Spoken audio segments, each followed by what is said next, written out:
পারবে না, নেওয়া যাবে না। 900 টাকার বেশি জমা নেওয়া যাবে না। গ্যারেজ ভাড়ার নামে কোনো চাঁদাবাজি করতে দেওয়া যাবে না।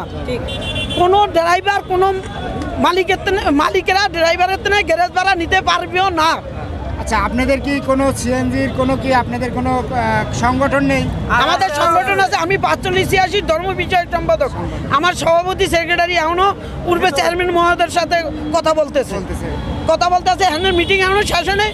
চেয়ারম্যান মহোদয় একটা ডিক্লেয়ার দিছে 900 টাকা জমা বাস্তবায়ন। আমরা এই ডিক্লেয়ার নিয়ে নিচে নামছি। এখন আগে তো মনে করেন আমরা তো আমাদের এই যে আন্দোলন শুধু একটাই আন্দোলন করার কারণ হইলো জমা অতিরিক্ত জমার কারণে। অতিরিক্ত জমা নেয় দেখেন একটা ড্রাইভার নির্যাতিত হয় গ্যারেজে গেলে, গ্যারেজের দারোয়ানের কাছে নির্যাতিত, মিস্ত্রির কাছে নির্যাতিত, তারপরে নির্যাতিত হয় বাসায় গেলে বউর কাছে, টাকা না লইয়া দিলে বউর কাছে নির্যাতিত হয়। তারপরে এই যে আমার এই যে বিআইটি মহোদয় আগের আওয়ামী লীগ আমলে আওয়ামী লীগ গভর্নমেন্ট কি করছে, ওই মাজুনের টাকা খাইয়া মালিক সমিতি টাকা খাইয়া সিলিং বন্ধ করে দিছে। সিলিং বন্ধ করে দিয়া যেই জায়গায় বেবি ট্যাক্সি আসছিল 35,000 বেবি ট্যাক্সি ছিল, 35,000 বেবি ট্যাক্সি উঠে দিয়া এন মাত্র 15,000 সিএনজি দিছে 13,000 আমরা বাড়াইতে 15,000 করছি। আবার মিশুকের পরিবর্তে 2,000 গাড়ি বাড়ে 17,000 করছি। এখন আমার গাড়ি ড্রাইভার হয়েছে 40,000। এই ড্রাইভারকে পুঁজি করিয়া মাজনের এই অতিরিক্ত জমাগিরি নিতে আছে।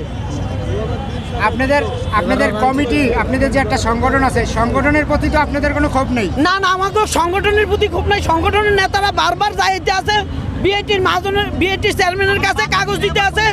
ওই ড্রাইভার বেশির কারণে মাজনের লোকে পাইরে উঠতে না। মাজনের আমি জমা কম দিলে আমার চাবি দেয় না, আরেকজনের ডাইকে না চাবি দেয় কারণ ড্রাইভার বেশি। এর লেগে আমরা কি করছি, আমরা কিছু এই সিএনজির মাজনেরা ড্রাইভারেরা ওই জেলার গাড়ি কিস্তিতে লইছি, কন্টাকে লইছি, লইয়া তারপরে এই ঢাকায় চালাইতে আসি। কারণ আমাকে যে গাড়ি নাই, যারা নেতৃত্ব দেয় তাদেরকে চাবি রেখে দেয়। তাদের চাবি রেখে দেওয়ার কারণে আমরা এই যে জেলার গাড়িটি এখন ঢাকায় চালাইতে আছি।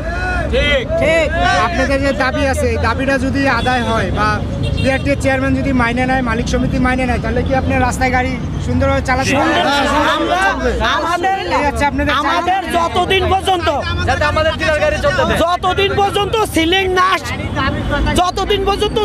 না আসে, আমাদের সিলিং ভঙ্গ না করে, এই যে সিন্ডিকেট মালিকের যে সিন্ডিকেটটা যে 3 লাখ টাকার গাড়ি 30 লাখ টাকা করছে, এই 30 লাখের সিন্ডিকেট যতদিন না ভাঙবো ততদিন পর্যন্ত জেলার গাড়ি সব জেলার গাড়ি এই ঢাকা চলো।